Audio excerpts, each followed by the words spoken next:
జనసేన శాసనసభ్యులందరితో కూర్చొని మొత్తం అన్ని పర్యవేక్షించాం, చూసాం. లోపల చూస్తే అంటే ప్రాబ్లం ఏముందంటే కొత్త అది చాలా 454 కోట్లు పెట్టి కట్టారు. 69 ఎకరాల్లో 7 బ్లాకుల్లో 7 స్టార్టెడ్ విత్ 7 బ్లాక్స్.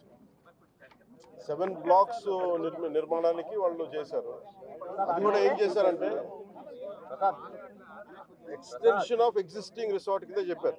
వాళ్ళు గవర్నమెంట్ జీవోలో ఏముందంటే existence redevelopment of existence resort, that's how they have raise the bill. దాంట్లో 2 బ్లాకులే పెట్టారు. ఫస్ట్ వాళ్ళు పెట్టింది ఏంటంటే 7 బ్లాక్స్లో బడ్జెట్ ఒకదానికి 90 పైన, ఇంకో దానికి 70 పైన, 2 ఫేజెస్లో ఇంతే. వాళ్ళు స్టార్ట్ చేసినప్పుడు 164 కోట్ల రూపాయలు, 164 కోట్ల రూపాయలతోటి 7 బ్లాక్స్ ప్లాన్ చేశారు. కట్టేటప్పటికి అది ఆ 7 బ్లాక్స్గా పూర్తి చేయాలి. 4 బ్లాకులే కట్టే. మనం చూస్తే 4 బ్లాక్ అంటే బిల్డింగ్ కాదు, residential block is 1, CMO office is 1. ఇవన్నీ కూర్చొని అలాగా వాళ్ళు 7 బ్లాకులు ప్లాన్ చేసుకుంటే 4 బ్లాకులే కట్టారు. 7 బ్లాకులకి వాళ్ళు ప్లాన్ చేసినప్పుడు 92 కోట్లు ఫస్ట్ ఫేజ్, రెండో ఫేజ్ 53 కోట్లు. సో రెండో కొంచెం అటు ఇటుగా పెడితే 160 కోట్ల పైచిలకు వాళ్ళ ఒరిజినల్ ప్లాన్. అది ఏదైనా సరే ఇంకో చోట పైకి వెళ్ళిందంటే ఒక 2 అవుతుంది అనుకోండి. కానీ ఇది 454 కోట్లు అయింది. Not even for the entire 7 blocks, it is only 4 blocks. 4 బ్లాకులకే 454 కోట్లు అయింది. ఒరిజినల్ ప్లాన్ 92 కోట్లు ఫస్ట్ ఫేజ్, సెకండ్ ఫేజ్. దీనికి లోపలికి వెళ్ళి చూసి, నేను వచ్చినప్పటి నుంచి కూడా మమ్మల్ని గత కాలం రానివ్వలేదు. ఇప్పుడు ఏమైపోయింది, ఒక డ్యామేజ్ జరిగిపోయింది.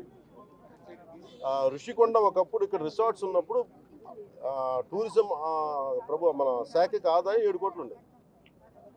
సో 7 కోట్ల ఆదాయం కోల్పోగా ఇప్పుడు అదనపు భారం 453 కోట్లు పడి, ఇప్పుడు కరెంటు బిల్లు ఆదాయం మన సంవత్సరానికి కట్టాల్సింది ఇంకా ఉపయోగించకుండానే, జస్ట్ అది లైట్లు వేసి అప్పుడప్పుడు ఏసీ ఆన్ చేయడానికి ఉట్టినే, జస్ట్ ఆన్ చేసి ఆఫ్ చేయడానికి పనిచేస్తున్నది సక్రమంగా అనుకోవడానికి అది సంవత్సరానికి ఒక 1 కోటి రూపాయల పైన, 15 లక్షలు అవుతుంది. దాన్ని బట్టి అర్థం చేశారు.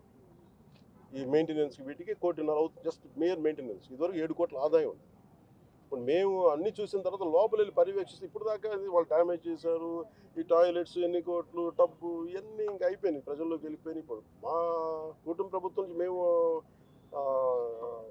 పిఎస్సి చైర్మన్, మన సివిల్ సప్లైస్ మినిస్టర్ మనోహర్ గారితో, టూరిజం శాఖ మంత్రివర్యులతో అందరితో కూర్చున్నప్పుడు, మొత్తం అంటే జనసేన సభ్యులతో కూర్చున్నప్పుడు, గౌరవ శాసనసభ్యులతో కూర్చున్నప్పుడు జరిగిన డ్యామేజ్ జరిగిపోయింది.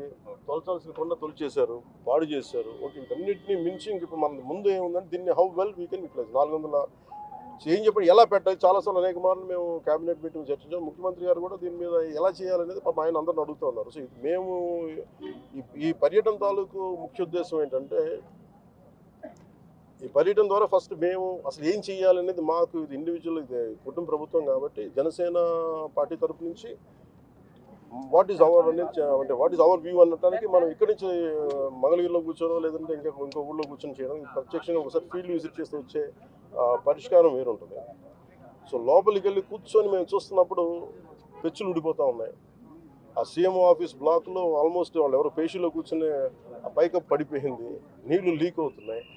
ఇది 2 చేయాలి. ఒకటి, బిల్డింగ్స్ అన్ని సేఫ్టీ ఆడిట్ జరగాలి, అదొకటి చర్చించాం. 2, అసలు దీని ఎట్లాగా సేఫ్టీ ఆడిట్ జరిగిన వెంటనే ఎట్లా దీని ఆదాయ మార్గాలు పెంచాలి. మీరు ఎవరైనా సరే వ్యాపారం చేద్దాం అనుకున్న వాళ్ళు కూడా, ఇలా గత ప్రభుత్వం ఏం చేసింది, అది వాళ్ళ ముఖ్యమంత్రి కార్యాలయం కింద, వాళ్ళ నివాసం కింద, వారి కుటుంబ నివాసం కింద పెట్టారు. మనం ఆలోచిస్తుంది ఏంటంటే, ఇది ఆదాయం, ఇది టూరిజం శాఖ ప్రాపర్టీ, ఇది should remain as Andhra Pradesh government ప్రాపర్టీగా ఉండాలని మా అందరి కోరిక. దట్స్ వాట్ ఒక 4 రెజల్యూషన్ తీసుకున్నాం. ఒక ప్రైవేట్ వ్యాపారం ఎవరైనా సరే 1 కోటి రూపాయలు పెట్టుబడి పెడితే కనీసం ₹1 ఆదాయం రావాలనుకుంటారు. దీని మీద 453 కోట్ల రూపాయలు పెట్టుబడి పెట్టారు. కనీసం ముందస్తుగా ఏం చేయాలి, అసలు బ్రేక్ ఈవెన్ ఎప్పుడు అవుద్ది, ఇది ఆదాయం ఎప్పుడు మారుతుంది అనేది ఏం చెప్పంటే, మన మైస్ అనేది ఒక యాక్రోనిమ్ చెప్పారు. ఏంటంటే MICE acronym, meetings, incentives, exhibition and conferences అంతేనా అంతే సార్ కాన్ఫరెన్స్. ఇది ఏంటంటే Dubai is a MICE destination అంటారు. అలాగే వైజాగ్ ఇది మన మీటింగ్స్కి కానీ లేదంటే ఏదైనా పెట్టుబడులు పెట్టడానికి ఇన్సెంటివ్స్ ఇవ్వడానికి కానీ లేదంటే కాన్ఫరెన్స్లు పెట్టుకోవడానికి బ్యూటిఫుల్ ప్లేస్, కాన్ఫరెన్స్లు పెట్టుకోవడానికి లేదంటే ఎగ్జిబిషన్స్ పెట్టుకోవడానికి వీటన్నిటికీ కూడా డెస్టినేషన్ మ్యారేజ్ వీటన్నిటికీ ఉంటుంది. దాంట్లో భాగంగానే దీన్ని మైస్ ఈవెంట్ టోటల్ పాలసీలు దీన్ని పెడితే బాగుంటుంది అనేది కోరిక. అలా కాకుండా మనం 453 కోట్లు పెట్టి దీన్ని ఒక ఎగ్జిబిషన్ లాగా అందరూ అంటే మేము ఇచ్చిన మేజర్ ప్రపోజల్ ఏంటంటే మేము తీసుకున్న మేజర్ రెజల్యూషన్ ఏంటంటే it is not about footfall. మన టికెట్లు పెట్టేస్తే ఎంత వస్తారు రోజుకి, అది జనం వస్తుంటారు వెళ్తుంటారు గోల్ ఉంటుంది తప్ప ఈ 450 అంటే నేను ప్రభుత్వం should think like proper business man. నేను టూరిజం శాఖ కూడా అదే చెప్పాను. మీరు 453 కోట్లు ప్రజాధనం పెడితే 453 కోట్లు ఎప్పుడు బ్రేక్ ఇన్ అవుతుంది, అది ఎప్పుడు ఆదాయం వస్తుంది.